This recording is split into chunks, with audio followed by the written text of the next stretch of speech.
Joining us now is writer and broadcaster Esther Krakue.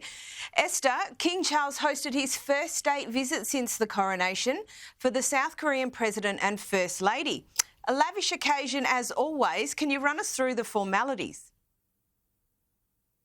Yeah, so this is King Charles's first incoming state visit, and it's a 4-day state visit, and the government obviously chose South Korea to be the first state visit for the king. It kicked off with a very lavish banquet with over 170 guests. Interestingly enough, including the K-pop group Blackpink, which I'm embarrassingly a fan of, and a Birmingham City football player. You had all sorts of dignitaries and heads of state. Rishi Sunak, the Prime Minister, and his wife were there. Lord Cameron and his wife were also there, who is now the Foreign Secretary.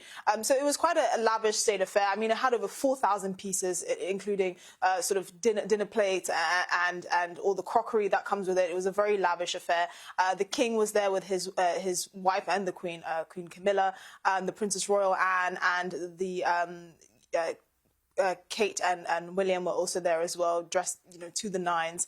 And it was a very lavish affair. I think one thing to recognize is the significance of these kinds of state visits. So obviously South Korea is the 13th largest economy in the world. But, in Europe, in terms of the amount of trade they do, we're actually only the 5th largest trading partner with South Korea. We should actually probably be the first or the second, given the size of Britain's economy. So this is a very important visit from the president of South Korea and his wife.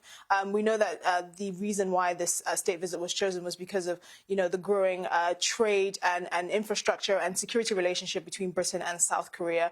Obviously, the government wants to woo South Korea to sign a potential green technology and infrastructure deal worth up to £30 billion. So it's obviously very important. But the reason why, the king was chosen to effectively head up this event is because these are the kinds of things that work. We know that the Queen, the late Queen, had many state visits during her time, and it actually went a long way in boosting Britain's relationships with lots of countries around the world.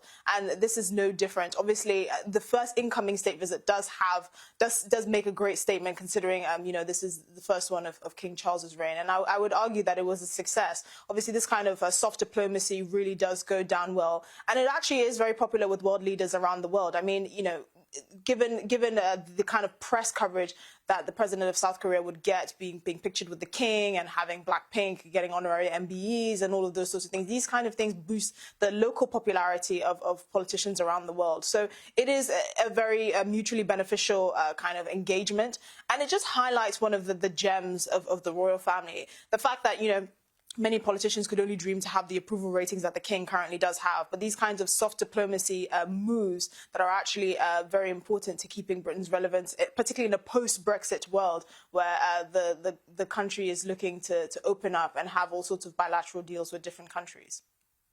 Now on to the Sussexes, and Omid Scobie's new book Endgame is due to be released on the 28th of November. While it appears to be the rehashing of old allegations, it's now alleged that 2 royals made remarks about Archie's potential skin colour. Is that right, Esther? Well, this is according to Omid Scobie, who has effectively got his meal ticket. He's someone who's reported on the royal family for decades, but now his alleged proximity with the Sussexes and having written their autobiography has meant that he seems to have an inside knowledge into what happened between the Sussexes and members of the royal family, at least from the Sussexes' perspective. At the end of the day, the issue of, who commented on what the potential skin colour of Archie would look like has not really gone down very well with the British public. Particularly in my case, I mean, if I had a child with someone who was not black, my family, with impunity, would probably place bets on the skin colour of that child. I do think that there's an element of bad faith in terms of their interaction that this alleged kind of situation happened under. I don't think that it screams of racism to be curious about what the child of a biracial couple would look like. I don't even think it's particularly that interesting. I mean, when I saw Meghan Markle, I thought she was Puerto Rican. So I find it very curious that it's somehow now racist to assume what someone's child would look like. I also think there is a bit of unfair judgment going on here. I mean, Meghan Markle's mother was in an interracial relationship when she did have Meghan Markle, and I don't think members of her family would be accused of being racist for wondering what Meghan would have looked like when she was born. But obviously, we have to remember that Omid Scobie this is not an official sanctioned autobiography from the Sussexes. This is just something that Omid Scobie has written, given his proximity to the Sussexes, and apparently they're friends. This is something that's very much from his perspective. So we have to treat it with a grain of salt. We can't take it as the truth. And, you know, it's very clear that he is benefiting, he's profiting a lot from his relationship with the Sussexes. I mean, a lot of the revelations from this book have been headline news here in Britain.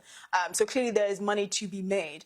But if we're going to treat what he is saying as gospel and say that actually was more than one member of the royal family that was speculating about the colour of Meghan and Harry's child, I do think that there's an element of bad faith, and I don't think it screams of racism like the Sussexes at least would think it does. In a similar vein, the book also alleges that the royal family chose not to get involved in the BLM movement.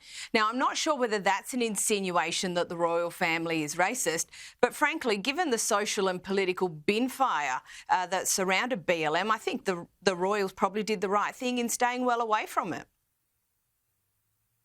Yes, I mean, it's interesting that now their proximity to the BLM movement is somehow a barometer for whether they're against racism or not. I mean, in the book, Omid Scobie said that, you know, in all his years of being a royal correspondent, he was surprised by their lax and laissez-faire attitude towards issues that had to do with racism and discrimination, which is, you know, very much, I highly doubt is true. You know, the Queen had relationships with many world leaders, and you wouldn't get the inclination that the royal family were in any way racist. So this is very much written from his perspective. I do think it was a wise move on the royal family's part to not get involved in the BLM, you know, movement. We do know that elements of the police, for instance, here in Britain, have really undermined public trust by seeing, you know, police chiefs bending the knee at BLM riots, for instance, in the capital, when it really had very little to do with Britain or our race relations here in this country. It was very much an American import, and it's something that has taken years to fight against and to unwind and to actually unpick the intricacies of actually race relations here in Britain and how they differ from the US. And I think instinctively the royal family knew that, which is why one of the reasons why they chose to stay away from it.